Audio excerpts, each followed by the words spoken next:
नमस्कार दोस्तों, आप सभी का स्वागत है गोलू डिम्निशन में। आज बात करेंगे हम मेष राशि की कि कैसे इनके साढ़े साथी लेके आई है जो 29 मार्च में ट्रांजिट हुआ है और क्या है अप्रैल का महीना जो इनके लिए लेके आया है। अब बात करते हैं, अगर आपकी राशि यानी आपकी कुंडली सॉफ्टवेयर में आप चेक करेंगे, मून चंद्रमा पहले नंबर पे बैठा है। ये पहला नंबर कहीं भी हो सकता है, तो आप मेष राशि के हैं।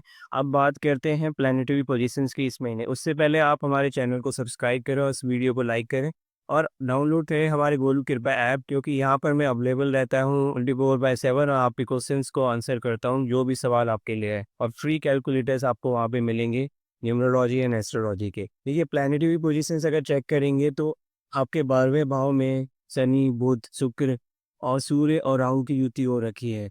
तो ये एक बहुत ही आपके लिए बहुत चिंताजनक है। और थोड़ा-सा इसको हम धीरे-धीरे वन बाय वन डिस्कस करेंगे प्लैनेट बाय प्लैनेट, ताकि आपको एग्ज़ैक्टली पता चले कि कहाँ आपको राहत मिलेगी और कहाँ आपका समय टर्न अराउंड होगा, जहाँ पे आप बहुत सारे चेंजेस करके ला सकते हो अप्रैल के महीने में। देखिए, जुपिटर आपके सेकंड भाव में बैठे हैं जो भी बहुत ही अच्छा है और इसको हम डिटेल में भी जानेंगे। जो आपकी राशि का स्वामी है मंगल, वो नीच का होके बैठा हुआ है आपके चौथे भाव में, तो इसको भी हम डिटेल में डिस्कस करेंगे। केतु आपके छठे भाव में है। आइए डिस्कस करते हैं one by one planet wise. देखिए, सबसे पहले शनि यानी सैटर्न की पोजीशंस को चेक कर लेते हैं। सैटर्न आपके 12th हाउस में बैठा है, जो पूर्व भाद्रपद नक्षत्र में है, जो कि जुपिटर का नक्षत्र होता है। और इसका जो दृष्टि पड़ रही है वो आपके सेकंड हाउस में पड़ रही है। तीसरी दृष्टि, जो तीसरी दृष्टि बहुत ही दिक्कत वाली होती है, जो जुपिटर के ऊपर डाल रही है। फिर इसकी 7वीं दृष्टि आपके छठे भाव में है और इसकी 10वीं दृष्टि आपके भाग्य स्थान में है। तो शनि का ट्रांजिट जो रिसेंटली हुआ है 29 मार्च में, जो आपके लिए साढ़े साथी लेके आया है, ये बहुत इंपॉर्टेंट है। अब इसको थोड़ा-सा डिटेल में जानते हैं, तो वीडियो को पूरा देखिएगा और कोई भी पार्ट मिस मत करिएगा। देखिए, आप इस टाइम पे ना बहुत ही स्पिरिचुअल हो जाएँगे, क्योंकि 12th भाव क्या है, आपका मोक्ष का भाव है और सैटर्न वहाँ आके बैठ गया है। तो आपका माइंडसेट थोड़ा-सा बहुत आइसोलेट, मतलब कहते हैं ना कि अकेलेपन में आप जाना शुरू कर देंगे और आपको लगेगा कि दुनिया में कुछ नहीं रखा, तो और धीरे धीरे धीरे आप अपने को दुनिया से काटना शुरू कर देंगे। ऐसा एक माइंडसेट आपका बन जाएगा। लेकिन आपके अंदर एक एनर्जी का ट्रांसफॉर्म होगा, क्योंकि आप मेष राशि के हो, तो आप एनर्जी भी फील करोगे, लेकिन बहुत क्वाइट वे में, जो अंदर ही अंदर आपका चलता रहेगा। और अब देखिए, शनि का जो दृष्टि है, वो तीसरी दृष्टि आपके आपके फैमिली, कुटुंब, आपके वाणी पे जो आप बोलोगे, जो भी आपकी और आपके खान-पान और आपकी तिजोरी यानी आपके बैंक बैलेंस पे दृष्टि मार रहे हैं। ऑल्दो वहाँ पे जुपिटर बैठा हुआ है, ये मई में ट्रांज़िट, मई-जून में जब ट्रांज़िट चेंज होगा तो ये थोड़ा दिक्कत और बढ़ा के लाएगा। लेकिन इस अप्रैल और मई के मंथ तक आपको थोड़ा-सा रिलीफ़ है, क्योंकि जुपिटर वहाँ पे बैठा हुआ है और सैटर्न की तीसरी दृष्टि है, तो थोड़ा आपने ध्यान रखना है वहाँ पे, क्योंकि जुपिटर भी टॉरस में बैठा है अपनी एनिमी राशि में, यानी शुक्र की राशि में। तो आपने थोड़ा-सा ध्यान रखना है, अपनी वाणी को कंट्रोल में बोलें और अपनी फैमिली के साथ अच्छा रिलेशनशिप रखें और फैमिली में जो भी है ना संबंध मधुर बनाएँ, क्योंकि ये ट्रांज़िट होने के बाद आपको कुछ दिनों में आप देखोगे फैमिली के साथ रिश्ते आपके टूटते या फिर ऊटा-फटक होती हुई दिखेगी। अब बात करते हैं शनि की जो 7वीं दृष्टि आ रही है, वो आपके छठे भाव पे आ रही है, जो बेसिकली आपका ऋण, शत्रु, ये रोग भी है। तो अगर इसका देखा जाए तो वहाँ पे केतु बैठा है, तो आपको एक केतु की वाइब्रेशंस के कारण आपको फ़ील होगा कि आप बहुत ज़्यादा, अगर आपको लगेगा कि मुझे कुछ कर्ज़ा लेना है, तो आप अकेलेपन में कर्ज़ा लेंगे या फिर किसी को बताएँगे नहीं, या फिर आपको कोई रोग होगा तो आप बिल्कुल एकांत हो जाएँगे और बिल्कुल आइसोलेट हो जाएँगे। तो ऐसा फ़ीलिंग आपको इस महीने आ सकती है, क्योंकि ये बहुत ही प्रबल है। केतु वैसे हमारा तभी ट्रांज़िट चेंज कर लेगा, नेक्स्ट मंथ वो चेंज हो जाएगा, लेकिन थोड़ा-सा इस महीने आपको अपना ध्यान रखना है, क्योंकि शनि की कुछ ये वाइब्रेशंस बोल रही है 7वीं दृष्टि। अब 10वीं दृष्टि आपके भाग्य में देख रही है, 10वीं दृष्टि शनि की अच्छी मानी गई है, तो आपको अपने पिता के साथ रिलेशनशिप अच्छा करना है और पिता जो सिखाए, पिता जो बोले, तो वो आपको बात माननी है, क्योंकि शनि पिता की तरफ इशारा कर रहा है आपको 10वीं दृष्टि से, आपने अपने पिता की बात माननी है। अब बात करते हैं जुपिटर की पोजीशंस की। देखिए, जुपिटर आपके सेकंड भाव में बैठा है, लेकिन जैसे मैंने आपको बताया, वैसे तो ये मृगशिरा नक्षत्र में है, जो कि इसके अच्छे नक्षत्र माना जाता है, लेकिन ये बैठा टॉरस में है।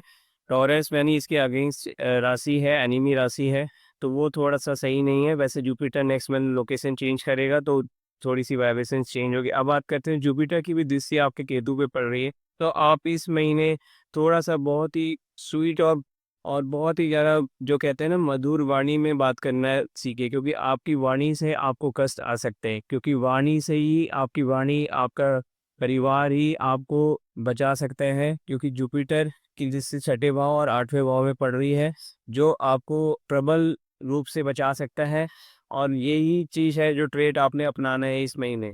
तो अपने परिवार की बात सुने, अपने परिवार से संबंध मधुर बनाए, अपनी वाणी का अच्छा उपयोग करें, ताकि आपका छठा भाव और आठवें भाव में जो जुपिटर की दृष्टि पड़ रही है और आपके लिए वो अच्छा लेके आए। क्योंकि ट्रांसफॉर्मेशन का भी हाउस है नंबर 1, तो आपको कुछ चेंजेस मिलने को मिलेंगे, कुछ ज्ञानवर्धक ऐसी चीज़ें करोगे आप, जिससे आपको सीक्रेटिव दुनिया में और अपने समाज में कुछ सीखने को मिलेगा।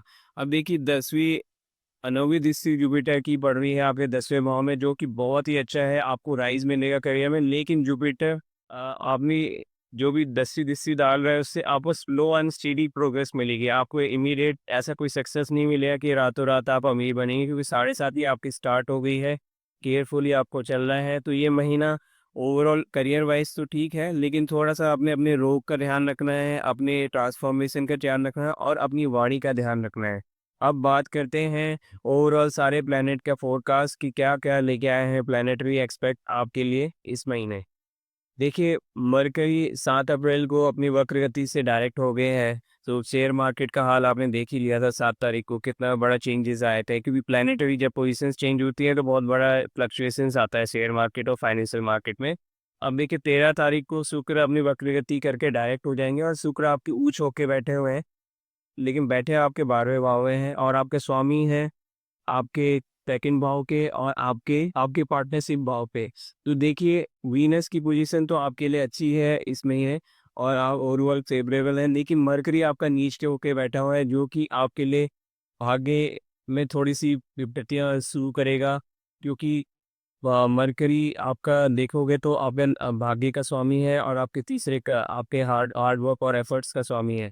तो आपने थोड़ा-सा ध्यान रखना और ये 12वें भाव में बैठा हुआ है, तो अपनी वाणी का मैंने इसीलिए आपकी स्पीच के ऊपर ये हाइलाइट कर रहा है, तो आपने अपनी वाणी का कम्युनिकेशन का ध्यान रखना है कि लोगों से ढंग से बात करें। अब बात करते हैं सन की। देखिए सन बैठा हुआ है 14 अप्रैल तक यहाँ पर, लेकिन 14 अप्रैल को ये आपकी लगन में आ जाएगा, यानी ये एग्ज़ॉल्ट हो जाएगा, उच्च का हो जाएगा और ये बहुत ही अच्छा एक फैक्टर है जो आपको रिलीफ़ देगा 1 महीने के लिए। वैसे तो साढ़े साती ने आपको थोड़ा कष्ट दिया है, लेकिन सन आ जाएगा तो सारे कष्ट आपके 1 महीने के लिए, जब तक सन यहाँ पे बैठेगा तो दिक्कतें नहीं करेगा। जो मधुर संबंध आपके ख़राब होने लगे थे आपकी बीवी से, आपकी पार्टनर से, वो आपके सुधरते हुए दिखेंगे और ओवरऑल आपको सक्सेस मिलेगी 14 अप्रैल के बाद। तो एक रिलीफ़ का पीरियड है 14 अप्रैल।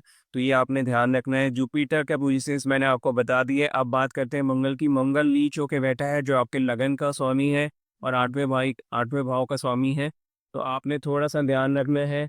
आप जो मसूर की लाग वाली दाल होती है, इसे दान करें सिक्योरिटी गार्ड को और हनुमान जी को चोला चलाएँ। यही आपके लिए है और तब मास अपनी पोजीशंस चेंज करेगा तो थोड़ा-सा रिलीफ आपको इस साढ़े साती में देखने को मिलेगा।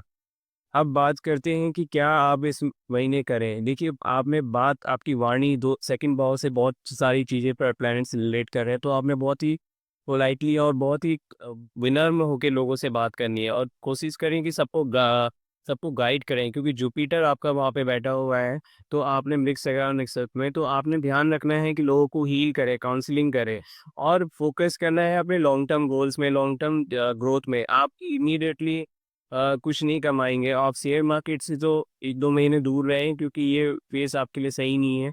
तो आपने स्टेडली यानी धीरे-धीरे चीज़ों को आगे बढ़ते जाना है। एथिकली आपने काम करना है, क्योंकि शनि साढ़े साती आपको स्टार्ट हो गई है। तो आपने कोई भी गलत काम नहीं करना है, कोई भी अनैतिक काम नहीं करना है जिससे आपका नुकसान हो जाए। इस चीज़ का आप ध्यान रखना।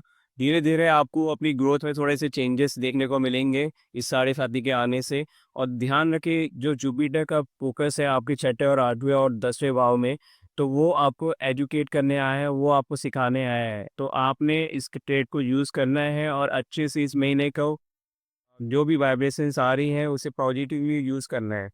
अब देखिए बात करें कि क्या ना करें। बहुत ही ज़्यादा आप रिजिड ना हो जाए कि आप हट्टी हो जाए कि मैं ये नहीं कर सकता, मैं वो नहीं कर सकता, ये आपको नुकसान देके जाएगा। बहुत ज़्यादा खर्चे ना करें, क्योंकि दूसरे भाव का रिलेशन आपके छठे यानी ऋण से बन रहा है और 8वीं से बन रहा है यानी तकलीफ से। तो आपने ज़्यादा खर्चे नहीं करने हैं और सेविंग अगर नहीं भी हो पा रही है तो कोई बात नहीं, आप उससे परेशान मत होइए और अपनी जो अंदर की आवाज़ है उसको सुने, क्योंकि कभी-कभी क्या होता है कि आप इतनी परिस्थितियों में घिर जाते हो, अंदर की आवाज़ को नहीं सुन पाते हो। और मैंने आपको बताया अपने एथिक्स के साथ कॉम्प्रोमाइज़ मत करना।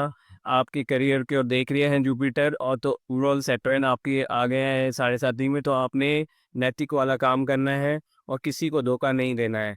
चेंज से रजिस्ट मत करें, अगर कुछ बदलाव आ रहे हैं ज़िंदगी में उसे अपनाएँ, क्योंकि 8वाँ भाव में आपका एक्टिवेट हो रखा है इस समय। और किसी मेंटर से कोई गाइडेंस मिलती है तो उसे ज़रूर लें। जैसे मैं आपको इस वीडियो के माध्यम से गाइड कर रहा हूँ, तो आप मेरी सारी बातों को नोट करें और इसे पॉजिटिवली अपने जीवन में अपनाएँ। और धीरे-धीरे आप इम्पल्स मत होइए, क्योंकि इम्पल्स क्या है, शनि आ गए हैं, आपको बहुत ही आक्रामक आपके फेस करने को मिल सकता है, क्योंकि सन भी अपने लोकेशन चेंज कर रहा है, तो उस टाइम सन भी आपको बहुत ओवर कॉन्फिडेंट करेगा जब एक्सॉल्टेड मोड में आ जाएगा। तो थोड़ा-सा अपने को इम्पल्स होने यानी आपको आक्रामक होने से बचाएँ और अपनी केयर ज़रूर रखें, क्योंकि आप जितना अपना ध्यान रख पाएँगे, कोई आपका ध्यान नहीं रख पाएगा। तो ये एक सजेशंस हैं, अगर आपको इस राशिफल से उम्मीद करता हूँ अगर आपको इस राशिफल को अच्छा लगा होगा तो आप लोगों के साथ शेयर करें, इस चैनल को सब्सक्राइब करें और इस वीडियो को लाइक करें और हमारा ऐप डाउनलोड करें गोलू कृपा। Thank you.